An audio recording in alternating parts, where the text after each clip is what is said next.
This program is a presentation of UCTV for educational and non-commercial use only.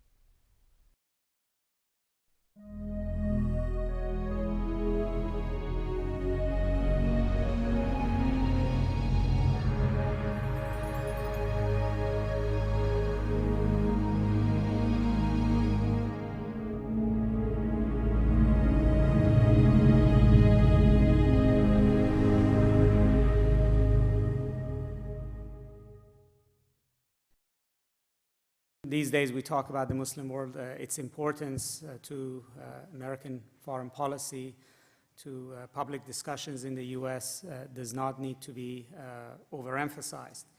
The Muslim world has loomed large in our public imagination now for some time, and we know that it's a very critical issue and a very difficult issue for us to put our hands around, to understand, and also to deal with the issues that we see emanating from it.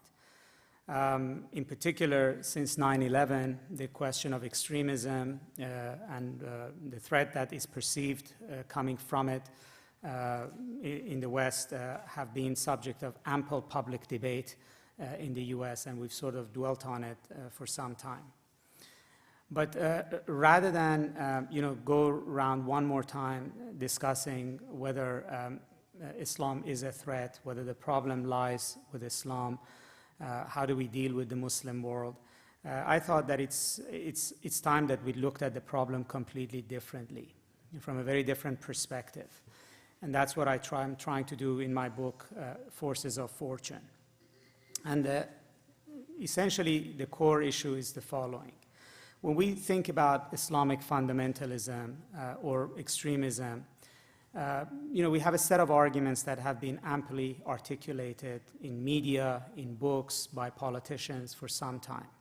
And they're a variation of one of three principal explanations. The first is that the problem lies with the religion itself, that somehow Islam is impervious to change, is opposed to modernity, and very easily supports or promotes extremist views or violence.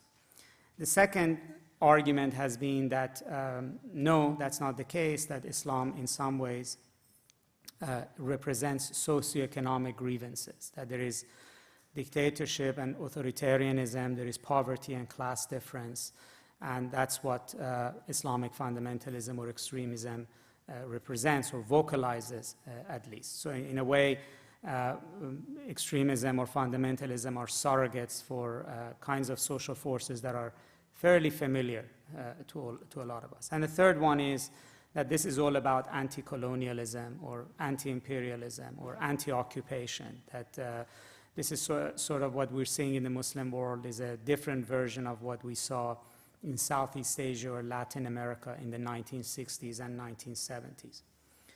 But looking at the Muslim world, and I have a lot of experience traveling there and dealing with these issues, I thought that there's a missing piece here. There's too much focus on the symptom rather than the cause, and then very little attention paid to how do we move from here forward to somewhere else. And I thought that the missing piece in a lot of the discussion is the issue of middle class. Now, why does middle class matter? I mean, first of all, we can look everywhere else in the world. We can look at European history or American history. We can see that stability, prosperity, moderation, everywhere depends on the presence of a stable middle class. When we look at other places in the world that have made a transformation, such as Latin America, Asia, India, other parts of the world like Eastern Europe, what we see is the rise of a middle class, that the prosperity and democracy is anchored in a middle class. Now, if you looked at the Muslim world, we would see that this is by and large a missing class, that the sort of the social pyramid in the Muslim world is quite flat, means that it's very big at its bottom and small on the top, but the middle part is not really strong and is in some ways missing. So basically what I'm saying is that other problems may be there may be problems with the religion, there may be problems with the politics, but this is also one huge glaring problem. which is that the Muslim world is different from the other parts of the world that we've experienced, we've seen transform themselves in important ways, is that there is this missing class. Now, that's not to say that class issues don't matter in the Muslim world. I mean, if you remember the Iranian Revolution of 1979, which started this whole discussion about Islamic fundamentalism and Islam in politics, it was pretty much a class revolution. It was a rebellion of the lower classes against the monarchy, and without class, that revolution would not have happened. And the middle class was actually very important in that revolution. It supported, if you would, the overthrow of the monarchy and what ended up being an Islamic revolution. If you look much more recently, for instance, in the case of Pakistan, earlier this year, there was a major offensive by Taliban forces who took over large parts of northwest areas of Pakistan. And, from looking from far away, all we saw was that there was an extremist message. This was about Islamic law and a call to an Islamic state. But the reason why it was a successful offensive early on was that the Taliban had very simple message for local peasants. Any land you appropriate, you get to keep. So it was not so much, if you would, an Islamic assault, as it was a very clear call to class war, of mobilizing the lower classes against landlords and landowners, and sort of putting it obviously in a rubric of a jihad against the government, but in reality appealing to class sentiments. Now, when you go around the Muslim world, there's plenty of wealth. I mean, you can look at countries like Saudi Arabia or Kuwait, or if you've traveled, you see that there is, we say, a middle class, or middle class and above. So then, I often get asked, well, then, what are you talking about? It's not as if, the Middle East or the rest of the Muslim world doesn't have that class. But every middle class is not the right kind of middle class. If you looked at most of the Muslim world, its middle class was created by the governments. It was built top down. It actually goes even before there were governments. When the British or the French arrived, they tried to create a class of natives who spoke English or French, dressed like Europeans, and then employed them as people who would work in the colonial administrations. When the British and the French left, these were the people who took over government. And they became your professional classes, and even businessmen, etc. But they are very different from our middle class. Our middle class is independent of government. It is a middle class because it generates wealth on its own, because it's tied to private sector market activity. In much of the Muslim world, the middle class is dependent on government. It's dependent on handouts, contracts, salaries from the government. It doesn't generate the wealth. A middle class in Saudi Arabia lives off of oil money. There's a huge difference between Saudi Arabia and South Korea.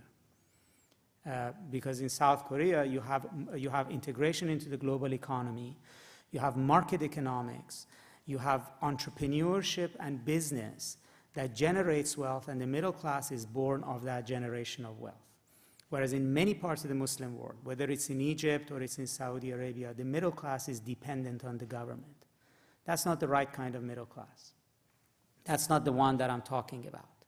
I'm talking about the one that looks like the one we have, or looks like the one that the Koreans have, a real middle class. And my argument is that much of the problem that we encounter in the Muslim world is because that kind of middle class doesn't exist. Now, why does it matter? And I repeat, because if we looked at European history, if you looked at other parts of the third world, Latin America, Eastern Europe, China, Asia, India, this middle class is the pivot of prosperity, economic growth, and democracy. That without it, it wouldn't happen. So, in one way, you could say, well, what happened in Latin America in the past 20 years that it went from dictatorship to democracy? We could say, yes, they changed their laws, etc. But at the end of the day, the critical issue is that the economy is changed to allow the rise of a middle class that is like middle classes everywhere else. It's tied to markets and it's tied to trade around the world. Now, the good news is that there has been a gradual opening in many parts of the Muslim world, that we are seeing the rise of that right kind of middle class. And where we're seeing this rise of the right kind of middle class, we are also seeing very positive results. And I go through this in the book. For instance, there are countries like Malaysia, Indonesia, Dubai in the Middle East, or Turkey, where we are seeing a very different trend at work than maybe in other parts of the Muslim world. And it's not a coincidence why we're seeing positive things in these places. These are places that are much more than anywhere else integrated into the global economy. That they have much more open economic systems, and that they have, as a result, a middle class that is dependent on commerce and trade and is integrated into the global economy. Where the Muslim world is farthest from the global economy, where the economies are insular, when there is no real trade with the rest of the world, you also have the greatest degree of both instability and extremism. And the reason is because the values of the middle class tend to support moderation, tend to support democracy, and are essentially world-affirming. Because those who generate wealth want to live it well in the world as well. They consume and live in ways that would not go well with rejection, war with the world, and closed sort of political ideas. Now, who do we mean by middle class? I mean, generally, the economists define a middle class as those who are not too rich or not too poor, sort of the middle belt. In a sort of a tip of the finger definition, many economists say, and middle class means somebody who has formal employment, who has a regular income, and at least a third of their disposable income could go to things they want to buy, other than food and shelter. So if they put that aside, at least they have a third, after they've paid for food and shelter, at least they have a third of their disposable income available to spend as they wish. Some people, go further and say a middle class can also be defined in terms of values, namely that, for instance, believing in small family, investing in quality of life. Now, by any of these definitions, say in the past 20, 30 years, the size of the middle class in the Muslim world has doubled. There are countries in which you could say it's about 30 to 40% of the population, but even in countries like Pakistan, which we see as right now a major sort of source of instability and difficulty, at least 10 to 15% of the population would qualify as middle class and above. So it's not a small piece of the pie. Now, in most places, it is not free enough to take flight, to define the trends in society, to define culture, to define politics. But where it has, we're seeing very interesting results. And I went and looked for their footprint. In other words, where do we see the impact of this middle class, and then what kind of an impact we see. And I thought one of the most interesting places to begin to look was the little emirate of Dubai. I don't know how many of you have gone to Dubai, or it's a little city-state, kind of like a little Singapore or Hong Kong on the shores of the Persian Gulf. In the past 20 years or so, it became fabulously wealthy. And it also became sort of a place of spectacular extravaganza with, the world's tallest building, the world's largest, mall, which has an indoor ski resort in it. It became sort of a playground for businessmen, financiers, consumers. It is now a major tourist destination for Europeans and the like. Now, since the global economy has tanked, Dubai hasn't done very well. A lot of the buildings are not being built. There's been unemployment. A lot of the foreigners are leaving. But that, to me, is not what's interesting or uninteresting about Dubai. Places rise and fall. I mean, Miami went through the same cycle as well at some point in time. What's interesting about Dubai is that Dubai doesn't have much oil. In fact, it's the poorest of the little emirates of the Gulf. And as it didn't have oil, it began to think about, how it can make money. And it came up with the idea of changing its laws and regulations to be business-friendly, to create a business-friendly environment in which people from elsewhere could come and do business. And also, it thought of creating a sort of a playground which appeals to sort of middle-class taste, something I would say a cross between Rodeo Drive, Disneyland, and Las Vegas. I mean, that's what Dubai became. But what was fascinating was that, people, it's not the Arab population of Dubai, but it's that Dubai became the place that Muslims went from everywhere else who couldn't do business in their own countries in a free market environment. They went to Dubai and they engaged in this open economic system. And they made a lot of money, and they behaved like middle classes and free marketeers and entrepreneurs everywhere else. So they made money, they lost money. And also Dubai became, if you would, the single most important destination for middle classes everywhere in the Muslim world. So, when people took polls of Muslims in many countries, they said that Dubai is the place they want to visit, more so than coming to the West for vacation. Why? Because the way Dubai was, it became a paradise for middle classes across the region. So their desire, their consumption desire of the Muslim middle class is not some rigid fundamentalist place. The middle class conception of consumption in the Muslim world is somewhere which is a cross between Las Vegas, Rodeo Drive, and Disneyland. And the largest numbers of people in the Muslim world said that Dubai is the one place they would live other than their own countries, or some said more so than their own countries. And and when you look at it again, that you see that when Muslims become genuine middle classes, they consume and behave like middle classes everywhere else, which means it all becomes about consumption and about investment in quality of life. Now, they may want things a bit differently than Westerners would. So, but ultimately, that the culture of the middle class in the Muslim world is life-affirming, and is very capitalist, and is very consumerist. I mean, Dubai is all about consumption. It's a hugely consumerist culture. Now, one of the things that is very interesting is, and we see a lot of it in Dubai, is that is that the things that this new Muslim middle class wants to consume are clearly have to be in line with their religious sensibilities, which means that just because Muslims become middle class doesn't mean they become secular. And in fact, if we think that's a definition of being modern in the Middle East, we've got it wrong. The Muslim middle class, the up-and-coming Muslim middle class, is a lot more like middle class in small-town America, or in the heartland in America. In other words, they are economically modern and want to participate in the market and understand the rules of a free market system and want to take advantage of it. They want to consume and live well, but they also believe in moral values and religious values. So middle classhood is not the same thing as being secular.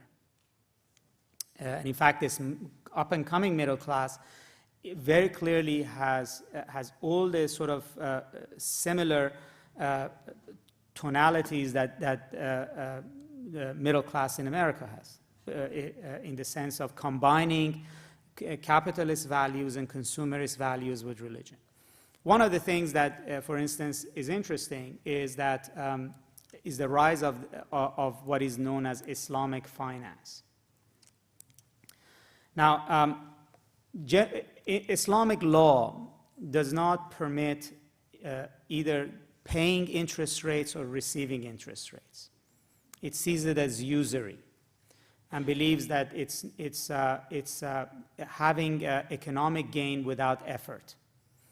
And it also creates injustice and inequality in society. Pious Muslims always had difficulty of operating in regular financial systems because they're all interest-based. And for 2-3 decades, there were all these clerics and Islamic thinkers who kept talking about Islamic finance, that maybe you can have finance without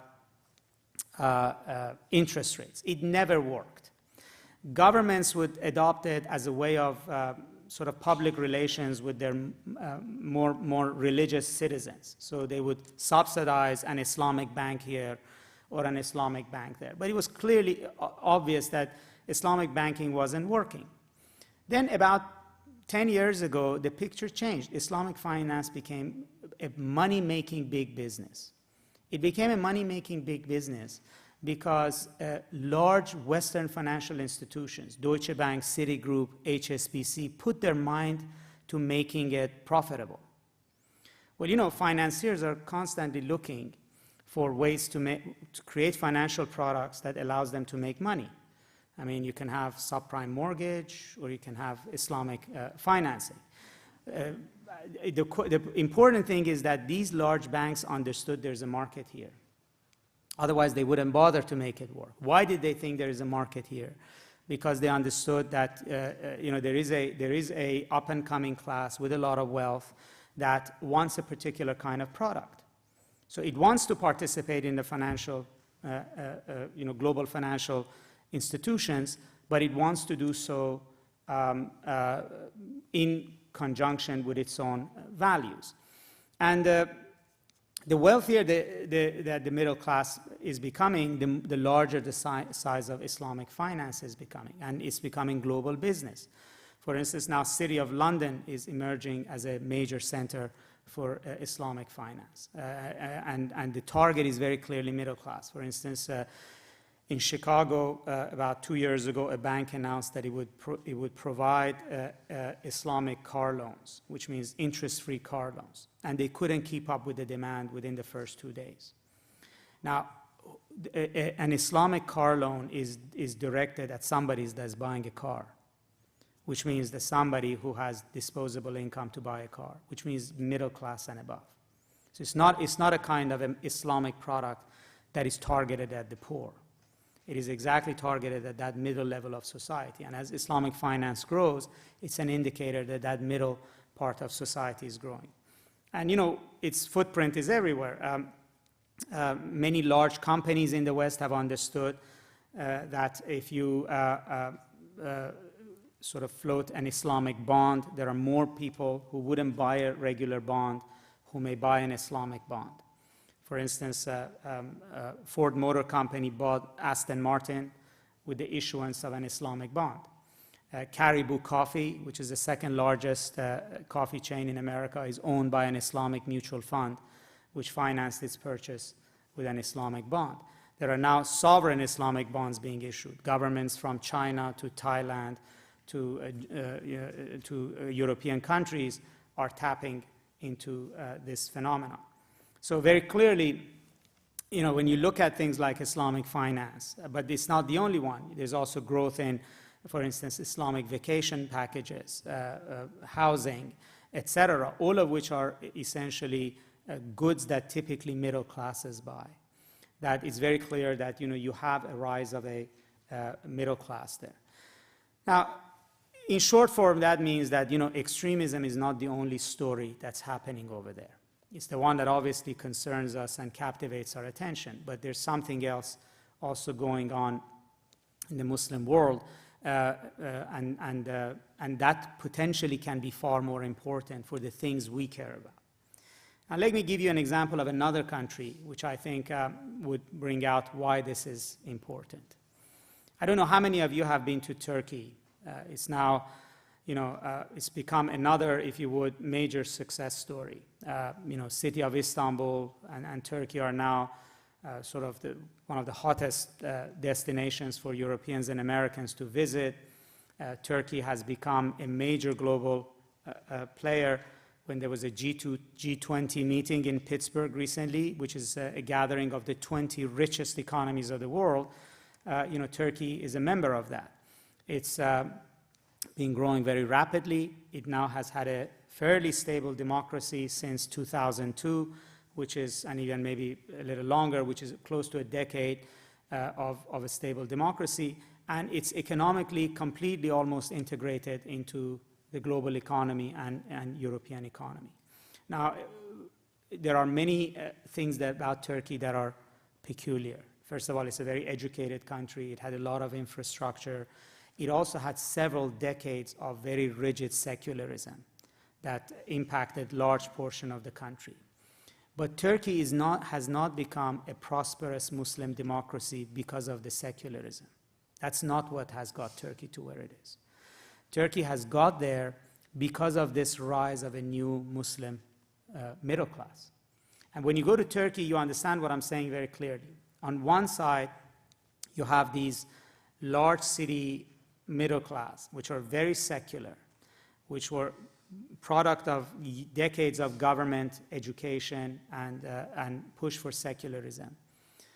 But economically, they depend on salaries from the government or large enterprises that are protected by the government. And then you go to small town Turkey, there are these people, they call them the Anatolian Tigers, small town businessmen, much like small town businessmen in America, who are very religious, who are very conservative, but who are already integrated into the global economy. And they are the engine of economic growth in Turkey. So, there are two middle classes in Turkey. One secular, was tied to the state. The other one, which is religious but is tied to the market. We don't even know which one is more modern in our thinking. Culturally, the other one looks more modern, but in reality, economically, and in terms of what we understand as where global economy and global culture is going, the small town religious businessmen are far more important. Now, about 20 years ago, Turkey was bankrupt economically. It doesn't have oil. It didn't have anything to pump money into it. The government was massively in debt. And hat in hand, the Turks went to the International Monetary Fund, which is this economic agency in Washington, D.C., that lends money to governments, but it also forces them to undertake changes. It's kind of like, going to a bank for an emergency loan, but then getting conditionalities on all the things that you need to do correctly. So the IMF told Turkey that it had to change its economy. It had to remove its tariff barriers. It had to stop subsidizing these large, bloated, red ink industries. It had to put money into small businesses who could actually export something so could earn the country some money. And it basically had to open itself to the world. It had to change its laws so that a foreign businessman from Germany and the United States would be willing to put money in Turkey. And it had to also create an environment where Europeans would buy things that the Turks made. It was very painful for about 10 years. It caused unemployment, it caused downturns. It's almost like, telling GM that it needs to shut down or it needs to restructure itself. Obviously, people resisted if they can, but the Turks couldn't resist it. And consequently, there was a birth of a new middle class in the middle of Turkey. Let me give you an example. There is a little town, it's not that little anymore, but in the middle of Turkey, it's called Kayseri, where it's a small town with people are very conservative. You have businessmen there who produce, invest, etc., but they believe in family values, small town family values, very religious. But what is important about that town is that 7% of all denim jeans in the world are produced in that town. There's one company that accounts for 1% of all denim jeans. There's not a single global brand. In fact, I'm sure we're all wearing, somebody in this room is wearing denim from Kayseri. There's not one global brand that doesn't buy denim from Kayseri. The town also sells furniture globally. They sell leather directly to fashion houses in Europe. It is, in other words, it's directly tied to the global economy, not through the Turkish government. It is not like the Turkish government is giving money to these businessmen. It is not like the Turkish government, they depend on the government for money. Basically, they make their own deals with Europe and the United States. It's the same way, these Turkish businessmen in that little town work the same way as businessmen in Mexico or in Hungary or in India or in China are operating. In other words, they're part of the global economic supply chain. Now,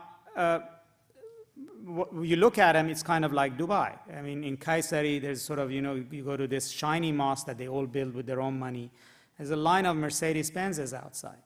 It's all about who's got the bigger house, who's got the more cars, and who's a larger player. And, but you also see what is much more important is not that whether they're religious or not. They're very religious. But they prefer a kind of religiosity that is capitalism friendly, that is business friendly, that is trade friendly. In other words, if you are selling denim to Levi Strauss or you're selling leather to Ferragamo in Milan, you very well understand yourself that jihad is not good for business. It is not because we preach to them that you should moderate your religion. It is not because their government has any authority over them. It is in their own personal interest to preserve their ties to the global economy. It is in their own interest to preserve the image of Turkey because it's a brand now. When you go to Walmart or you go to any shop down on State Street, you can find T-shirts or other things that says "Made in Turkey" on it, and therefore their vested interest lies in a kind of transformation in Turkey that is in the positive direction. Now, these businessmen have supported a moderate Muslim party, which is now the government of Turkey. Now, this moderate Muslim party, its main, if you would, innovation was that it voluntarily gave up on the demand for an Islamic state or implementation of Islamic law. Now, there were pressures from the military, from the West for it to do as well, but there was also pressure from below, from its base, from particularly these businessmen who favor, I would say in many ways, a sort of an American formula. Namely, you want family values, you want religion in public life, you want religion in your life, but you don't want an Islamic state, and you don't want a combative religion at war with the world. Why? Because they are part of that world. Many other parts of the Muslim world, when you look, that kind of vested interest doesn't exist. I mean, we really don't see at Walmart many goods that says "Made in the Arab world" on it. There are very few businessmen in the Arab world. I don't want to say there are none. There are, and that's why it's a critical issue to help them to become as important, as powerful as the Turkish ones. I mean, we saw that in Dubai. Dubai, the mentality was very much like that of Turkey. But where there is no relationship with the global economy, there is no vested interest in it. And therefore, there is no self-corrective pressure coming from the marketplace to impact their thinking. And we can see that this up-and-coming middle class is very interested everywhere else also in a new kind of a discussion about Islam. For instance, one of the most popular preachers in the Muslim world is a fellow by the name of Amar Khaled. He's an Egyptian. He now actually lives in London, but he has 4 very, very popular television shows that broadcast on satellite television into the Arab world. His following is in the tens of millions who watch him. And then, he has CDs and books and, YouTube clips. And then he also holds town hall sort of, meetings in hotels, large hotels. And again, thousands of people go to hear him. Now, Amar Khaled is an interesting phenomenon, not because he preaches secularism or he talks about some kind of Protestant reformation in Islam, which seems for a long time to have been our obsession here. He's conservative. He favors women observing modest dress and headscarves, and he believes in Islamic family values and living by the religion. But at the same time, he preaches to his audience a modernity, business-friendly Islam that emphasizes on Islam as values rather than Islam as political action, that emphasizes harmony and coexistence as opposed to confrontation. Now, who goes to Amar Khalid, meetings at hotels? I mean, the very fact that they are in hotels tells you that there's a certain class that can go to hotels. Or who is his main consumer? It is that middle class. So that middle class is interested in religion, but that's not the relevant part of the discussion. It's interested in other things that are much more important. Now, my argument is that the success cases like Dubai or Turkey, to us, should be proof of concept. Namely, if you have an integration of Muslims into the global economy, it does have a cultural impact, political impact on those societies. A kind of cultural and political impact that the West has been yearning for, and has been preaching the Muslims about, but does not know how to get them there. But when you also look at even other places in the Muslim world, we think that the battle is between extremism and moderation, or between secularism and religion, but the real battle is between this rising middle class and other social forces in society. For instance, if we took the case of Iran, I think many of you probably saw pictures on CNN and television about the protests that happened after the elections in Iran. Now, we can very easily define what we saw in terms of a fight for democracy, demand by a segment of the population for greater freedoms, rejection of the ruling regime, etc. But this wouldn't have happened in Iran if there wasn't the rise of a new middle class in Iran. Now, we don't even associate with Iran, this kind of discussion with Iran, but we should. Iran began going through a process of privatization when the oil prices were very low in the 1990s. The government had a great deal of difficulty. It wasn't making enough money, even though it's an oil-rich country. It began to open up its economy. And the opening of the economy did create, if you would, oligarchs, sort of large barons who control large parts of the economy. But they are also private sector actors. And they cannot act on their own. So the space that they created, also a private sector began to work in Iran. So yes, a major Ayatollah would get a large deal in telecommunications, but he cannot create cell towers and a cell phone network on his own. He has to subcontract that to an engineering company, and then subcontract the accounting to an accounting company, etc. So you had a rise of a private sector in Iran. And by the late 1990s, there was very clearly that there was enormous amount of prosperity in Iran. And the middle class was consuming more, was gradually the class divide that the revolution was supposed to have put away was coming back to Iran. Now, when that middle class began to, and still does, ask for things that middle classes ask for, which is middle classes ask for quality of life, freedom to enjoy life, cultural opening, and a rule of law and a political system that is supportive of business.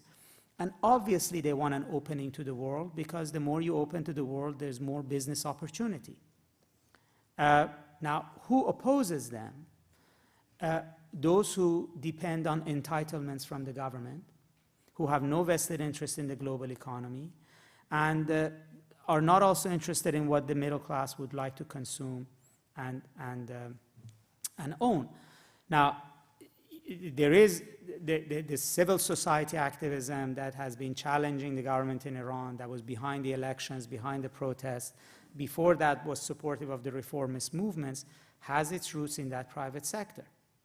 Without that private sector, you would not have had this opening in Iran. They didn't win last summer because they're not big enough. But last summer would not happen if they hadn't been there at all. So in some ways, the battle line in Iran is also over free markets and the economic basis for that middle class.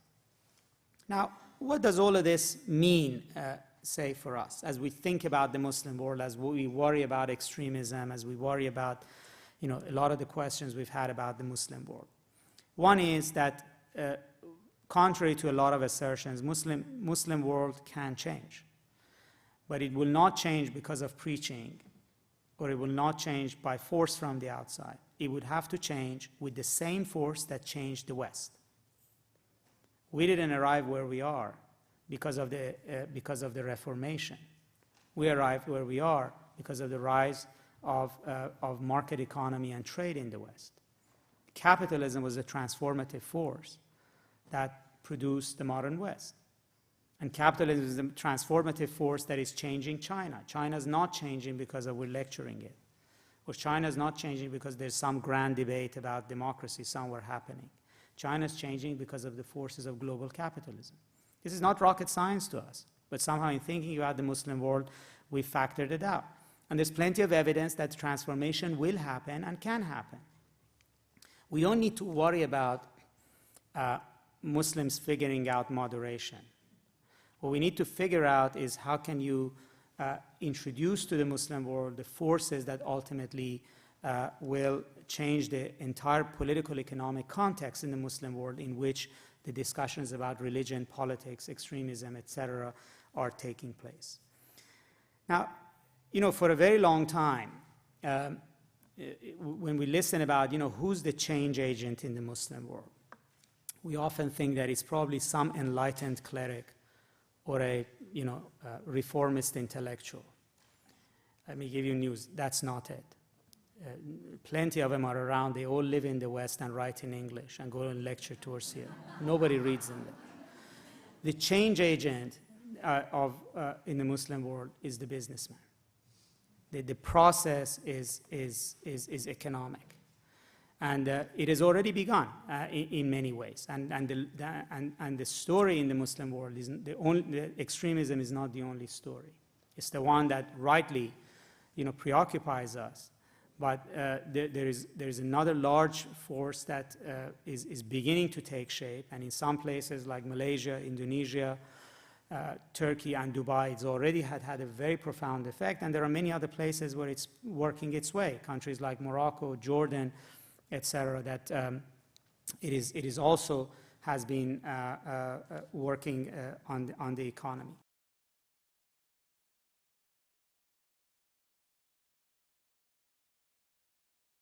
One of the things that puzzles me as an American watching the large Muslim movement in the world is if this middle class is growing and assumably is going to gain in power and voice, where I don't hear, and maybe our media is not covering it, I don't hear the outcry from the moderate Muslim against the radical Islamist.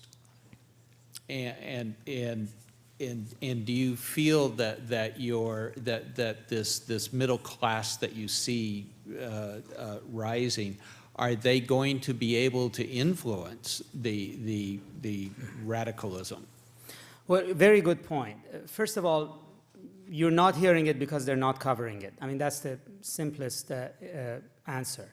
Secondly, the key issue to think about is not whether at the right time, other people will stand up to condemn things in the same way that we expect of them, or at the time we expect of them. The more important issue is whether inherently they are supportive of it or not. It's very clear that, for instance, in the case of Turkey, as I was saying, there is plenty of criticism of US policy or of European policies. But generally, there is no support for militant extremist reactions to it. Now, the Turks may not stand up and condemn just because we expect them to, although there have been plenty of it. I don't mean to say it hasn't. We don't get coverage of that. When 9/11 happened, there was over 200 condemnations by clerics from across the Muslim world. But none of it gets actually reflected. But that's not an issue. I mean, we're not really looking for condemnation as a sort of a satisfaction to ourselves. What we really ought to be looking for is that extremists, when they occur, ought to be marginal, exceptional elements in a society that it doesn't have a basis. They don't have broad support in that society. Now, we are seeing that where you have a middle class that is vested in relations with the rest of the world, that its attitudes are not supportive of extremism. That extremism is strongest where there is most insular economies and systems connecting to the rest of the world. So yes, in Yemen or in the Gulf countries, we see a lot of extremism, but these are not economies or societies that are in any way integrated into the global economy. Now, in many other places, what we have is neither zero middle class nor middle class triumphing. It is a battle. And the middle class will triumph if these countries are forced to open up, like Turkey, to embrace the global economy. I mean, one of the key issues is that it remains a fact that the Muslim world is the largest part of the surface of the earth, largest portion of the population, that by and large sits outside of the global economy. And in the Arab world, the insularity is most.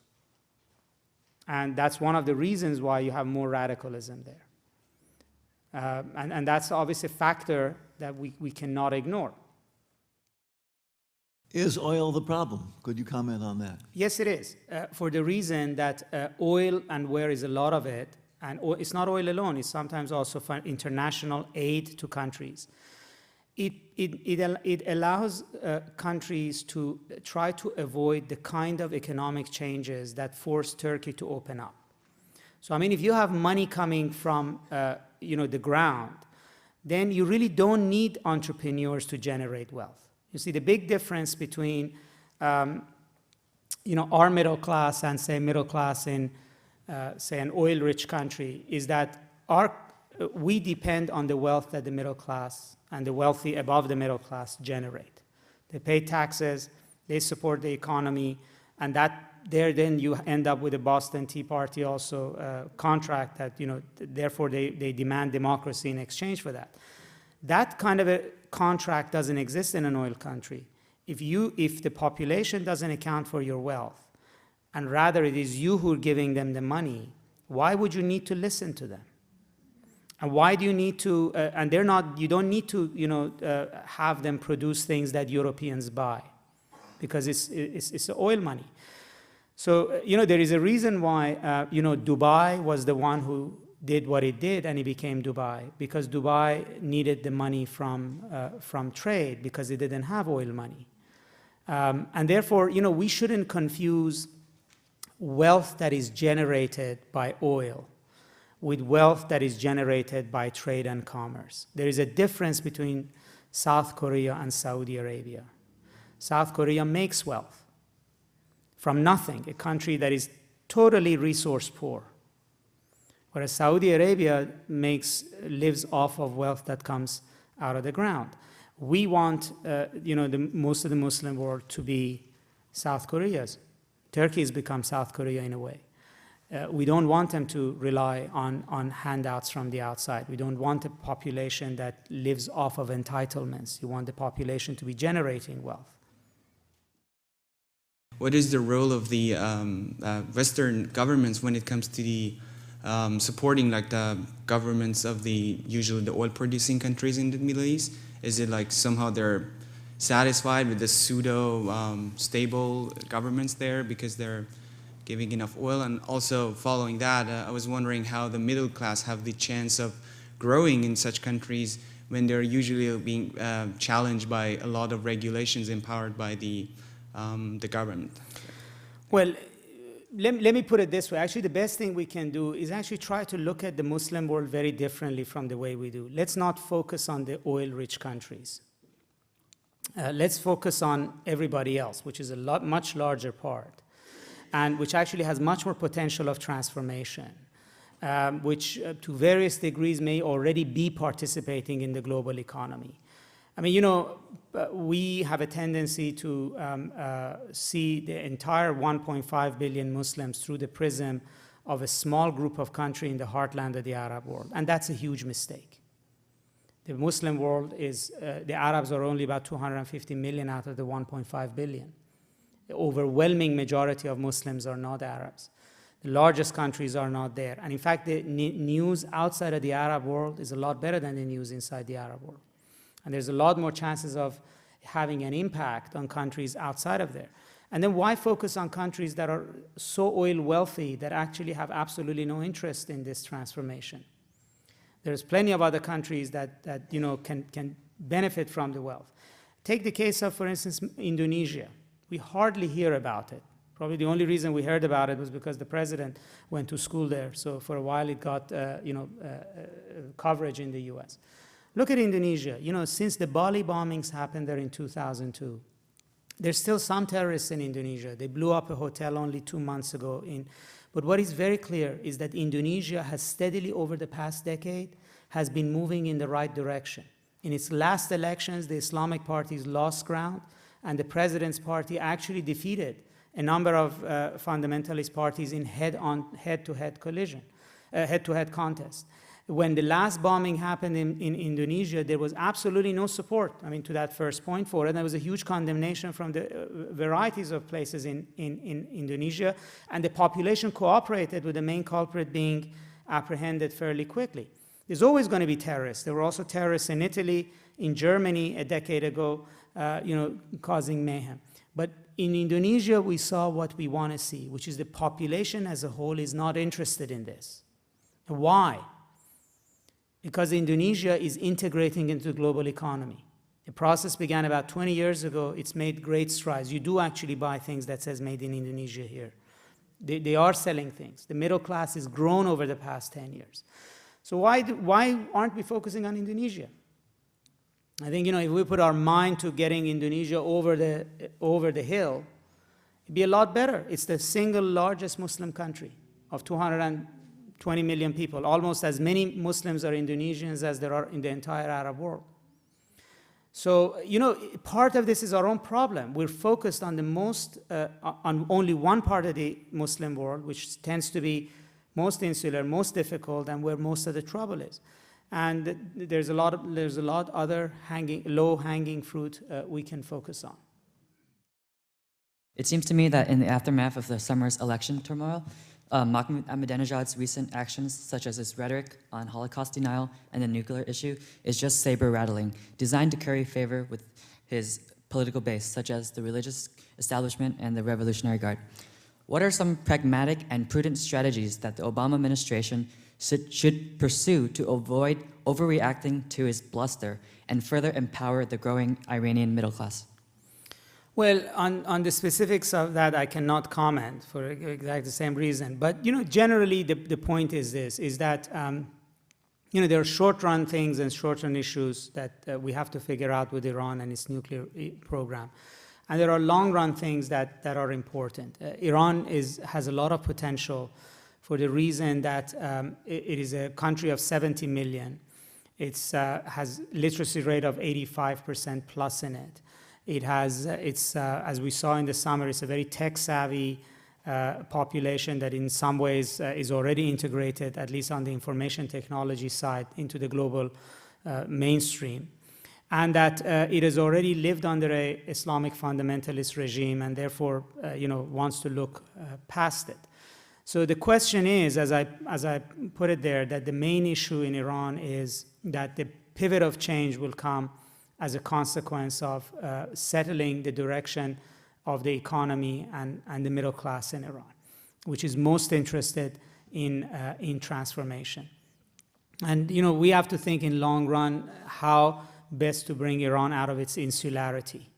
So dealing with nuclear issue or dealing with what this president right now says is the stuff that any diplomatic effort or a government has to deal with on an immediate basis. But the long run issue matters more, which is how you can break the isolation of this large country in a very key location, and that would have an impact on its economic integration into the world. So the problem in Iran, in my opinion, immediate problems are political or security or diplomatic, but the long-run puzzle we have to solve with Iran is actually economic.